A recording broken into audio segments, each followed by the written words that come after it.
دیکھیں پہلی بات تو یہ ہے کہ کچھ چیزیں ہم فریم کر لیں. نمبر ایک جو اصل جو جھگڑا ہے اور جو اصل جو بون آف کنٹینشن ہے وجہ نزاع ہے وہ ہے تحریک انصاف کے چیئرمین عمران خان بمقابلہ اسٹیبلشمنٹ. اور یہ 3 سال سے یہ جنگ و جدل کا ماحول جاری ہے اور یہ دھیگا مشتی ان کے درمیان ہو رہی ہے.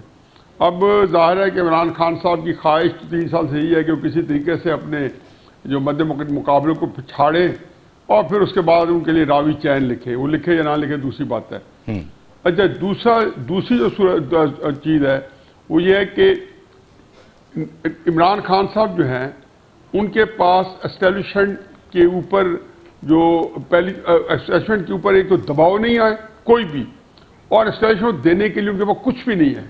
یعنی کہ جب مذاکرات ہوتے ہیں فرض کے لے دے کے حکومت کو اب چھوڑیں، حکومت ایک فساد ہے. اصل جو مذاکرات ہیں اسی پیرامیٹرز کے اندر ہوں گے جس کے اندر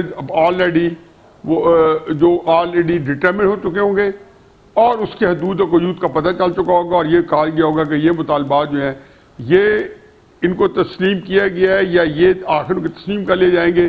تو اب اس دوران میں جو آپ نے جو کوشش کرنی ہے تگودو کرنی اس کے اندر کریں. اب ایک تو ان کی حدود و قیود کا جو تعین ہے وہ بھی اس میں عمران خان صاحب تو کچھ نہیں دے سکتے. عمران خان صاحب کو چاہیے سب سے زیادہ تو یہ ہے کہ جیل سے رہائی چاہیے، پھر ان کو سیاست کرنی دینی چاہیے، پھر اس کے بعد جو کچھ ان کے مطابق ایک وش لسٹ ہے وہ پوری ہونی چاہیے. اسٹیبلشمنٹ کو کیا دے سکتے ہیں؟ اسٹیبلشمنٹ کے اوپر ان کا کیا پریشر ہے؟ اسٹیبلشمنٹ کے اوپر یہی پریشر ہو سکتا تھا نا کہ وہ چڑھائی کر دیتے. جی ایچ کیو کے اوپر وہ کر چکے ہیں. انہوں نے یہ چڑھائی نومبر 2022 میں بھی کی، یہ چڑھائی انہوں نے 9 مئی میں بھی کی. اس طرح کی چڑھائیاں یا اس کی تقاریر جو ہیں اشتعال انگیز برنگ یہ تو دے سکتے ہیں کہ وہ آئندہ ایسا نہیں کریں گے، یہ تو کہہ ہی سکتے ہیں. نہیں وہ تو پھر اپنا ایک لکھیں گے نا. اسٹیبلشمنٹ کو تو کچھ نہیں دے سکتے نا. اسٹیبلشمنٹ کو یہی کہیں گے نا کہ میں آئندہ نہیں کروں گا. تو کیا یہی تو میں کہہ رہا ہوں کہ آیا اس کو میں کچھ انہوں نے اسٹیبلشمنٹ کا بگاڑ لیا ہوتا. کوئی ایک ان کی جو آؤٹنگ ہے، ایک انہوں نے سب سے پہلے جو تھا 40 جلسے کیے اور پھر 25 مئی 2022 کو اپنی ولولہ انگیز قیادت میں لوگوں کو اسلام آباد چڑھائی کی. 30 لاکھ لوگ لے کے آئے تھے، 3000 بندے نہیں لا سکے. پھر 26 نومبر کو جنرل عاصم منیر صاحب کی اپوائنٹمنٹ کوانی تھی. انہوں نے یہاں سے 1 نومبر کو لاہور سے سٹارٹ کیا. پھر ایک بدقسمت واقعہ ہوا جس میں ان پہ گولیاں چل گئیں. اس کے باوجود اس کے اندر جان نہ پڑ سکی ان کی پوری لانگ مارچ کے اندر اور بری طرح ناکام رہی. جیل میں تحریک. تو مطلب یہ ہے کہ عمران خان صاحب کا پریشر اس وقت بالکل نہیں ہے. آپ کہہ رہے ہیں کہ ان کے ہاتھ میں دینے کے لیے کچھ نہیں ہے مذاکرات کی جب میز پر بیٹھے ہیں تو دیکھیں نا ان کے ایک بات ایڈ کر لیں تو بات کنکلوڈ ہو جاتی ہے کہ ان کا جو چیز ہے جو ان کے پاس جو طاقت ہے وہ ہے پبلک پریشر.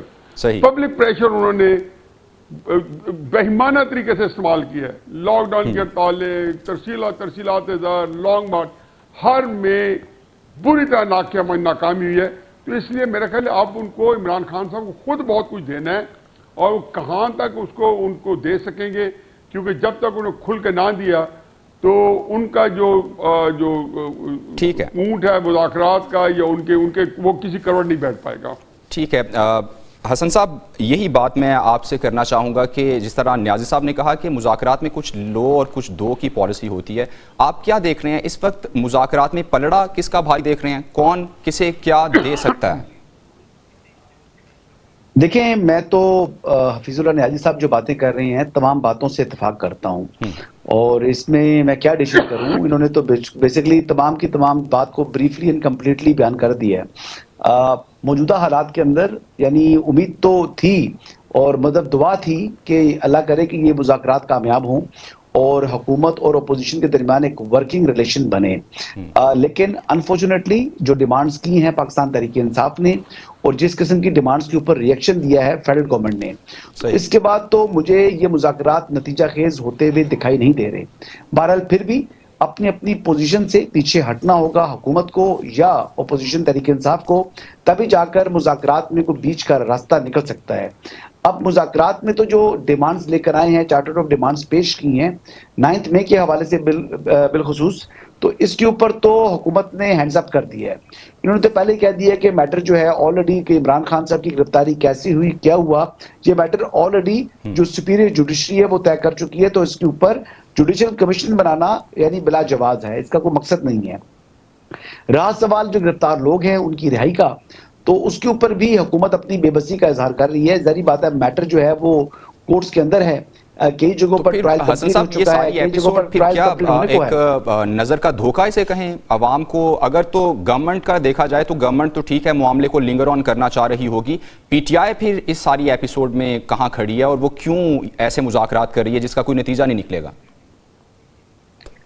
اب یہ تو بنیادی سوالات ہیں. دیکھیں مین فورم تو یہی مذاکرات کی میز ہوتے ہیں نا. پاکستان تحریک انصاف نے جیسے نیازی صاحب فرما رہے تھے کہ پہلے ہی اپنی جو اسٹریٹ پاور ہے وہ ایکسپوز کر چکی ہے اور بڑی بیڈلی ایکسپوز کی ہے. یعنی پاکستان تحریک انصاف یہ سیاست یعنی سیاسی جماعت کے پاس یہ آخری کارڈ ہوتا ہے سڑکوں پر آنے والا. صحیح. اور پھر آپ سڑک پر نہیں آئے ہوتے تو جب آپ نیگوسیشنز کرتے ہیں تو بڑا آپ کا اپر ہینڈ ہوتا ہے اور ایک تھریٹ ہوتا ہے گورنمنٹ آف دا ڈے کو کہ ہم سڑکوں پر آ جائیں گے اگر آپ نے ہماری بات نہ مانی. یہاں پر یہ سڑکوں والا کارڈ جو ہے وہ آزما کر اب یہ مذاکرات کی میز پر بیٹھے ہیں, تو اب ان لوگوں کو پریشر نہیں ہے. اب جو پریشر اپنی طرف سے یہ زبانی جمع خرچ کے لحاظ سے جو بلٹ اپ کرنے کی کوشش کر رہے ہیں کہ جو پریزیڈنٹ الیکٹ ہیں ڈونلڈ ٹرمپ امریکہ کے, وہ آفس جب سنبھالیں گے اور اس کے بعد جو ہے وہ شاید ٹیلی فون کال کریں گے اور عمران خان صاحب کی رہائی کا جو ہے وہ طریقہ کار بنے گا. اگر ایک منٹ کے لیے سچویشن جی سوچ لیں کہ پریزیڈنٹ ٹرمپ جو ہے وہ آفس ہولڈ کرنے کے بعد بھی 2-4 ماہ اگر عمران خان کی رہائی کے لیے کسی قسم کا کوئی پریشر نہیں ہے بھیجتے پاکستان پر, اور نہ ٹیلی فون کال کرتے ہیں نہ کوشش کرتے ہیں, کیونکہ ویسے میرے خیال سے ایسا کوئی ہوگا بھی نہیں, کیونکہ جو گورنمنٹس کے درمیان تعلقات ہوتے ہیں ممالک کے درمیان وہ جی ٹو جی ہوتے ہیں, وہ گورنمنٹ ٹو پرسن اسپیسیفک. اور یہ حسن صاحب ویری انفارچونیٹ دس از کہ ہم بہت کیجول بھی ہو گئے ہیں اس معاملے کو لے کر کے ہم کہتے ہیں کہ ہمارے اندرونی معاملات باہر سے کوئی کال آئے گی تو شاید پھر حل ہوں گے. پراچا صاحب آپ کو میں انگیج کرنا چاہوں گا, یہ بتائیے کہ آپ کو کیا لگ رہا ہے یہ جو ساری ایپیسوڈ ہے اس کا کوئی نتیجہ نہیں نکلنے والا, صرف ایک جو ہے وقت کا ضیاع کہہ سکتے ہیں یا ایک ٹرک کی بتی جسے کہا جاتا ہے اس کے پیچھے لگی ہوئی ہے قوم؟ بہت شکریہ.